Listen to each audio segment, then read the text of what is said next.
सागर शहर के सूबेदार वार्ड में ऐतिहासिक दुबे तालाब है, जो लंबे समय से अवैध कब्जादार और गड़ा धन खोजने वालों के निशाने पर रहा है। लेकिन लगता है कि अब इसके दिन फिरने वाले हैं, क्योंकि तालाब के मालिकों ने इसका एक हिस्सा जनहित में सरकार को दान करने का फैसला किया है। Hero HF deluxe self start my RTO बीमा सहित 4,000 रुपए के बम्पर डिस्काउंट के बाद अब मात्र 77,000 रुपए में आज ही हीरो HF डिलक्स खरीदें, जिसकी वजह से शहर की पुरानी वाटर बॉडीज को संरक्षित कर सहेजने का काम किया जाएगा। वरिष्ठ पत्रकार और इतिहासकार डॉक्टर रजनीश जैन बताते हैं कि यह दुबे नहीं दवे तालाब है, जिसकी कहानी एक गुजराती हीरा व्यापारी की है, जो सीधे पन्ना और बाजीराव पेशवा से जुड़ती है। यह एक ऐसी शख्सियत की कहानी है जो संभवतः देश के हीरा उद्योग का आदि पुरुष साबित हो सकता है। मराठा साम्राज्य की आर्थिक इमारत को जिसने हीरो से चमका दिया, गंगादत्त दवे नामक इस शख्स ने सागर और पन्ना में अपनी पूंजी से तालाब बनवाए, जिसने पन्ना सागर के राज दरबारों को आर्थिक संकटों से उबारा, जिससे शख्स का परिवार आज गुमनामी में चला गया। सागर के धर्मश्री क्षेत्र में इन्हीं गंगादत्त दवे के वंशजों का समाधि स्थल है, जिसे अब दवे तालाब के बजाय दुबे तालाब कहा जाने लगा है। इसके संबंध में खेड़ावाल गुजराती समाज के दवे परिवार से हैं। दवे या दुबे तालाब के मालिकों के हीरा व्यापारी होने और 27 ऊंटों पर पन्ना सिलाई संपत्ति की किंवदंती ने दवे तालाब को खजाना खोजियों का निशाना बना दिया। तालाब के हर हिस्से की खुदाई लालची लुटेरे कर चुके हैं। खजाने की तलाश में ही 2 छतरियों को नेस्तनाबूद कर दिया गया और तीसरी बची हुई छतरी का प्लास्टर खाल की तरह खींच लिया गया है। अब तालाब की जमीन ही खजाना बन चुकी है। गुजरात में दुबे दवे कहलाते हैं। गंगादत्त जी ने गुजरात राजस्थान से जो कारोबारी रिश्ते बनाए थे, उसमें बहुत से गुजराती और मारवाड़ी परिवार सागर शिफ्ट हुए थे।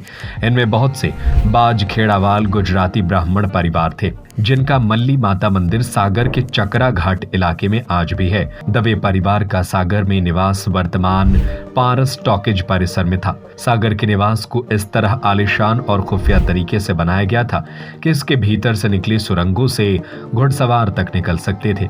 इतिहासकार डॉक्टर रजनीश जैन आगे बताते हैं कि छत्रसाल के गुरुस्वामी प्राणनाथ गुजरात से हीरा व्यापारी महेश दवे को सबसे पहले पन्ना लेकर आए थे।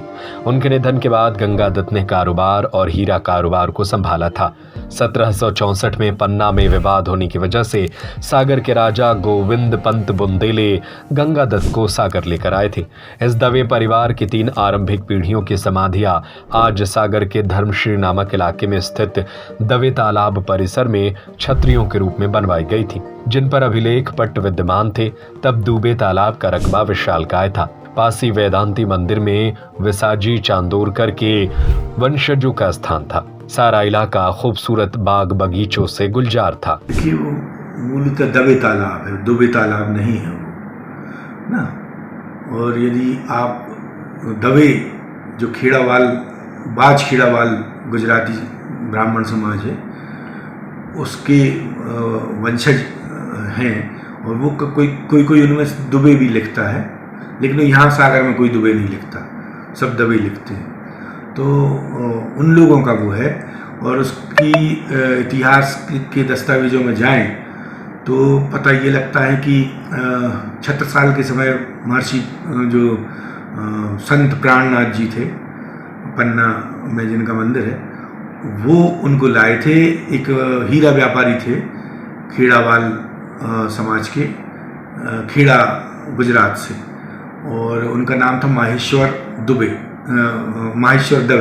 माहेश्वर दत्त दवे या महेश दवे भी उनको कहते हैं इतिहास में।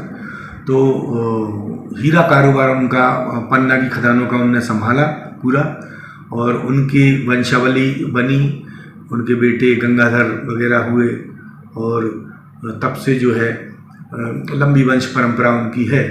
और सागर के जो राजा थे, जिन्हें बाजीराव पेशवा ने नियुक्त किया था, गोविंद पंत खैर, उनके बेटे बालाजी खैर ने 1764 में इनको बुलाया था, गंगादत्त दवे को, पन्ना से, क्योंकि वहाँ पे उनका विवाद चल रहा था। जो छत्रसाल के पौत्र हैं सभा सिंह, उस समय राज कर रहे थे 1760 में, तो उन्होंने विवाद के कारण चूंकि मराठों को भी तीसरा हिस्सा मिला था खदानों का, तो उसका विवाद हुआ और उस विवाद में उनको निकाल दिया वहाँ से। तो वो पहले हटा आए पन्ना से और फिर हटा से सागर आए। सागर में 1764 में यहाँ के जो राजा थे बालाजी गोविंद खैर, उन्होंने उनको ये दबे तालाब की ज़मीन और भी कई ज़मीनें उनको माफ़ी के रूप में दी थी। और वहाँ पे जो छतरियाँ बनी हैं तो वो दबे परिवार की हैं। उनमें संभवतः गंगा दत्त दबे की भी छतरी या समाधि हो सकती है और उनके और वंशजों की 3 छतरियाँ थी मूलतः वो, अब एक बची है वहाँ। और मेरे रिकॉर्ड में जो है मेरे पास जो फोटोग्राफ है उसमें 2 हैं और अंदर से कलात्मक छतरियाँ हैं। तो ये एक तरह से ये इतिहास है उसका जो पुराना है। और उसके बाद उसको वहाँ पे उनके वंशजों में से एक बेटी थी, लगभग ये बात है 1950 और 60 के आसपास की। वो बेटी जो है वो ब्याही गई भट्ट परिवार में, जो डिग्री कॉलेज में भट्ट मैडम थी, वो उसी भट्ट परिवार की बात मैं कर रहा हूँ। और उस परिवार के एक अधिकारी थे, उन्होंने उसको अपने नाम कराया पूरी जायदाद को।